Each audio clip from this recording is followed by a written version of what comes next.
আজ আমি আপনাদের সাথে চিকেনের অন্যতম একটা সেরা রেসিপি শেয়ার করব। আজ আমি তৈরি করে নেব দই চিকেন। দই চিকেন খেতে কিন্তু দারুণ লাগে আর বানানো খুব সহজ, একদম অল্প উপকরণে তৈরি হয়ে যায়।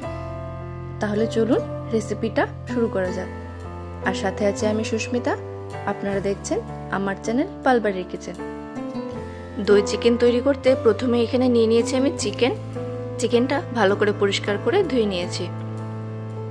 এরপর আমি চিকেনে একটু লবণ আর গোলমরিচ মাখিয়ে কিছুক্ষণ ম্যারিনেট করে রেখে দেব। পরিমাণ মতো লবণ এখানে আমি দিয়ে দিয়েছি আর দিয়ে দিচ্ছি গোলমরিচ গুঁড়ো। গোলমরিচ গুঁড়োটা দিয়ে এরপর ভালোভাবে চিকেনের গায়ে মাখিয়ে নেব।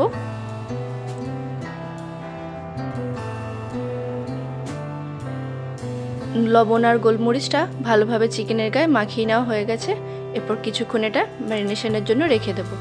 এরপর একটা বাটি নিয়ে নিয়েছি, তাতে আমি দিয়ে দিচ্ছি 2 চামচ পোস্ত, দিয়ে দেব 2 চামচ চালমগজ,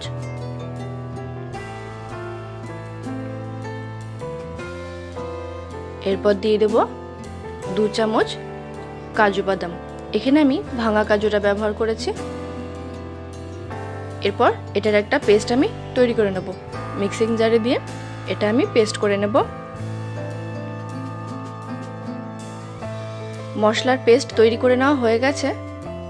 এরপর আমি আরও একটা পেস্ট তৈরি করব। তার জন্য মিক্সিং জারে দিয়ে দিলাম পেঁয়াজ, আদা, রসুন, কাঁচা লঙ্কা। এরপর এটারও একটা পেস্ট আমি তৈরি করে নেব।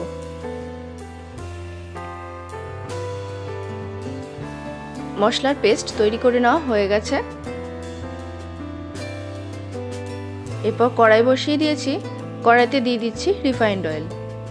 রান্নাটা আমি আজ রিফাইন্ড অয়েলেই তৈরি করব। ফোড়নে দিয়ে দিলাম গোটা গরম মশলা। ফোড়নটা এবার একটু নাড়াচাড়া করে নেব। ফোড়ন থেকে সুন্দর একটা গন্ধ বেরিয়ে এলে এর মধ্যে আমি দিয়ে দেব পেস্ট করে রাখা পেঁয়াজ, আদা, রসুনের পেস্ট আর কাঁচা লঙ্কা দিয়ে যে পেস্ট তৈরি করেছিলাম সেটা।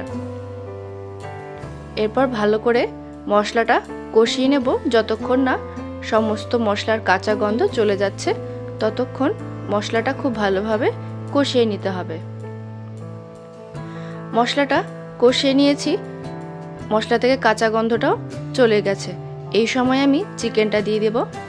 চিকেনটা দিয়ে আবারও ভালো করে মশলাটা কষিয়ে নেব।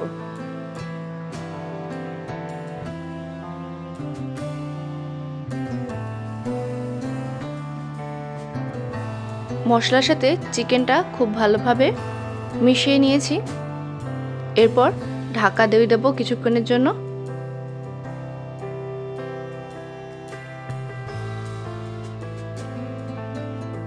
কিছুক্ষণ পর ঢাকনাটা আমি তুলে নিচ্ছি। এরপর আবারও একটু নাড়াচাড়া করে দেব।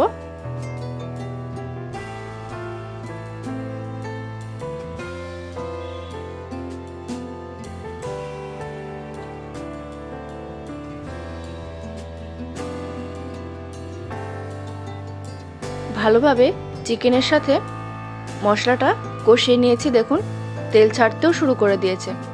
এই সময় আমি দিয়ে দিচ্ছি ফেটিয়ে রাখা টক দই। টক দইটা দিয়ে ভালোভাবে চিকেনের সাথে মিশিয়ে নেব।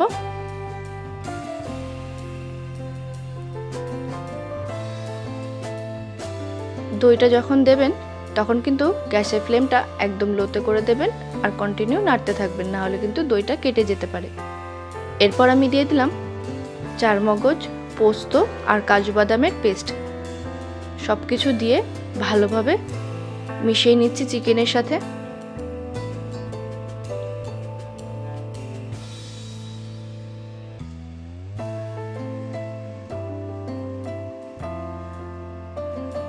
এরপর আমি আবারও একটু ঢাকা দিয়ে রেখে দেব।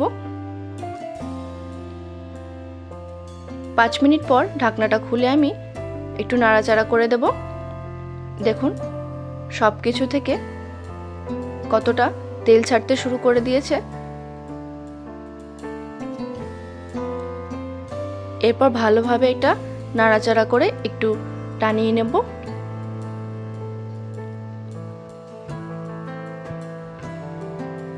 যেহেতু টক দই ব্যবহার করেছি তাই সামান্য একটু চিনি দিয়ে দিলাম যাতে টকটা ব্যালেন্স হয়ে যায়। আর দিয়ে দেব পরিমাণ মতো লবণ। আমি লবণ আর ব্যবহার করিনি, যখন চিকেনটা ম্যারিনেট করেছিলাম তখনই দিয়েছিলাম। এরপর পরিমাণ মতো লবণটা এখানে বুঝে দিয়ে দিতে হবে। তারপর আবারও ভালোভাবে একটু নাড়াচাড়া করে নিচ্ছি। অলমোস্ট তৈরি হয়ে এসেছে দই চিকেনটা। দেখুন গ্রেভিটা কিন্তু অনেকটাই টেনে গেছে। এগুলোতে খুব বেশি গ্রেভি থাকে না, তাই অনেকটা গ্রেভি আমি টানিয়ে নিয়েছি। এরপর সব শেষে দিয়ে দেবো একটু কসুরি মেথি। হাতের তালুতে ঘষে কসুরি মেথিটা উপর থেকে একটু ছড়িয়ে দিলাম।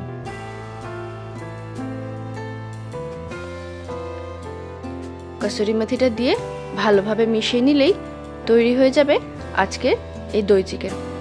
খুবই চটজলদি তৈরি হয়ে যায় আর একদম অল্প উপকরণে তৈরি হয়ে যায়, খেতেও দারুণ লাগে। এটা আপনারা পরোটা, লাচ্ছা পরোটা কিংবা পোলাওয়ের সাথে সার্ভ করতে পারেন, খেতে কিন্তু দারুণ লাগে। তাহলে আজকে আমার এই দই চিকেনের রেসিপি আপনাদের কেমন লাগলো অবশ্যই একটা ছোট্ট কমেন্ট করে জানাবেন। ভালো লাগলে আমার ভিডিওটিতে একটা লাইক করে দেবেন আর আমার চ্যানেলটি সাবস্ক্রাইব করে পাশে থাকা বেল আইকনটা প্রেস করে দেবেন।